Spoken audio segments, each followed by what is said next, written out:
Hello everyone, Clumsy Dad back again.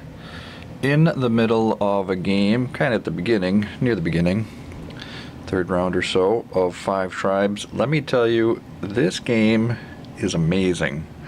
I was playing this game several times yesterday, as you can tell by the score sheets. Wow, just overall impressions here today. This game is so addictive. There's so many things going on. I mean, just between the meeples, doing the Cathala moves, there's so many choices between the 5 different color types that you can do. We'll get into that more later. Then you've got the cards and the set collection going on. You've got these ninjins and their powers. And yeah, just so much. And you're trying to place your camels to take over places. You're adding the palms and the palaces. You're watching what other people are doing, what they're leaving out.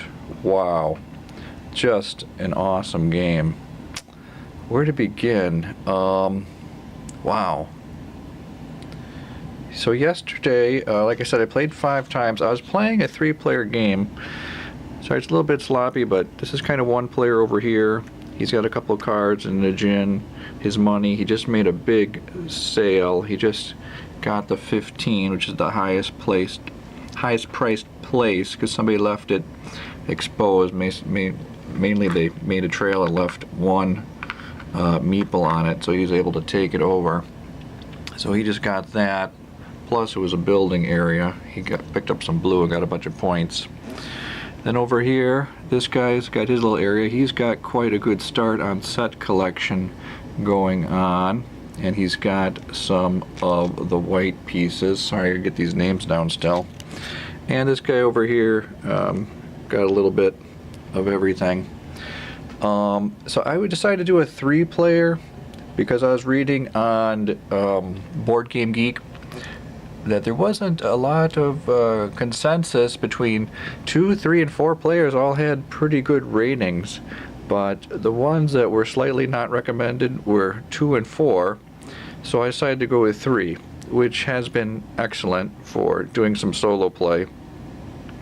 And the thing that does your head in about this game, well, first of all, the visual puzzle is great. I mean, some people might find it difficult or not appealing for them, but you know, you have to see where the moves are going to develop, and you have to be flexible, because you can't dictate play according to, alright, I'm just going to go for the yellow viziers, or I'm just going to go green for set collection, because if you do that, you're going to end up paying too much or just not being efficient. So you have to kind of balance what the board is giving you based on what you already have, and it's extremely tactical like that.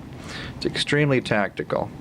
Yet, I think some people might say this game is medium or medium light, which I think is crazy, because the nice thing about this game is that you can play it so that it's pretty relaxed. You don't have to think too much. You know, you find a pretty good move that gets you 10 points, you take it. You don't stress if it's not worth, you know, you don't spend so much time searching for something that might be worth 12 or so forth.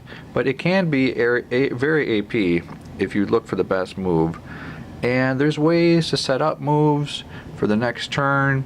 And that's the nice thing about 3-player, that there's not so many players that what you set up might get taken. You know, if you set up a move by leaving behind maybe a merchant here, the green one, that might be something attractive, especially for you on the next turn, to get that, to take that, put your camel there, and maybe buy a card that you need, for instance. And that's something that's going to work for you. It might not be especially attractive for someone else. So there's ways you can set up moves for yourself. And even, like I said, even the routes you take, where you leave meeples behind, can be very strategic. And then the thing that really does your head in, is with these ninjins. There's 2 things that I don't have a good sense for playing as one person trying to manage 3 hands, 3 players. These ninjins have their special abilities on the chart here, and it's almost like kind of expansion. Like, the game would be great without this, But when you have to understand and utilize these special abilities, it's really that extra level. Now, when you get to be a good player, I hope, or play with good players, you're going to have a lot of djinns coming out because people are going to access all these different spaces right here with the little Aladdin bottle to get the genie out. So you're going to have probably 9 djinns coming out during a game. So you have to be aware, look at their special abilities. You're not going to focus your game around their abilities, but you're going to use it strategically, probably at least once or twice. All right. Now the other thing that's difficult to understand is the turn order. How much you're going to bid. Sometimes it's pretty obvious when you can see a good move or two coming out, especially in the middle of the game. There's some really good moves that come out that people see, so you're going to bid. I don't know. I usually bid 3-1-0, or maybe sometimes 5-3-0. One times I bid 8. I haven't bid above that, so that's kind of hard to understand how the competition is going to be for those, how that's actually going to be priced in. And what else was I going to mention? I just had a thought I wanted to mention.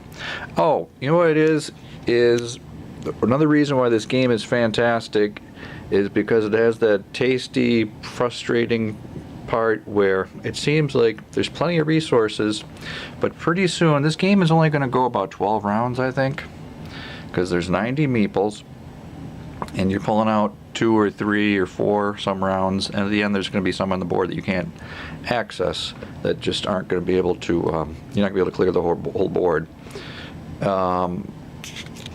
So what happens with that is that I lost my train of thought again.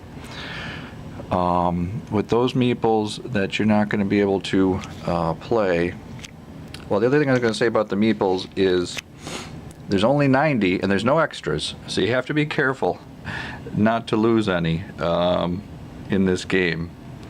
And then with the cards, that's just another whole enticing part, because there's a few that are rare, such as these tusks, that you want to get, so you have to keep your eye out about when do you want to strategically use to buy the first, buy 1 out of the next 3 or 2 out of the next 6, and so forth. Darn, I lost my train of thought about the meeples. Sorry about that. I'll have to come back to that. Oh yeah, sorry. That basically, it seems like they're plentiful, but this game is going to shorten very quickly. And something, it seems, in the beginning, you kind of want to focus on maybe getting some whites, because you need to have little whites if you want to access the djinns, to buy them or to access their powers, or maybe get a couple of Viziers if you want to get ahead in that, or the greens are going to go pretty quick too when there's a nice pile available to get some free cards to set up set collection later. And then, the assassins and the builders kind of come in here and there at the end. There's could be some big scores for builders, but they're kind of here and there. And then the assassins are very dependent on the game state, if you have an availability to take control of an area. So I think those are the main things I wanted to focus on. Again, you have to be very flexible, be adaptive. If you focus too much on getting set collection, for instance, you're going to end up paying too much, because you're going to end up paying 3 coins to get 1 or 6 coins to get 2. And it's going to affect your score, obviously. But overall, man, this is a good rant by Clumsy Dad here. Just very addictive. And, I think Rado needs to come back and take a look at this game, because it seems to have that point salad thing that he likes. There's so many different ways to score. I mean, if you look at this score pad, look at this. I mean, there's so many different things going on that you can balance and diversify and play your own game. And it's really fun to look at the board and just find that move each turn that's going to give you that, 10, 20, maybe 30 points, or set up big scoring later. So I really think this is a game that so many people can enjoy, and I just can see so clearly why it's been ranked so high and considered Bruno's masterpiece. So just can't say enough good things about this game. It's not that hard to learn, not that hard to teach, besides the djinns. That kind of puts it to the extra level, but Anyways, guys, I'm calling my impression rant, and I'm going to come back with some more concrete, final, advanced tips in a future one. Hey guys, have a good day. Clumsy Dad.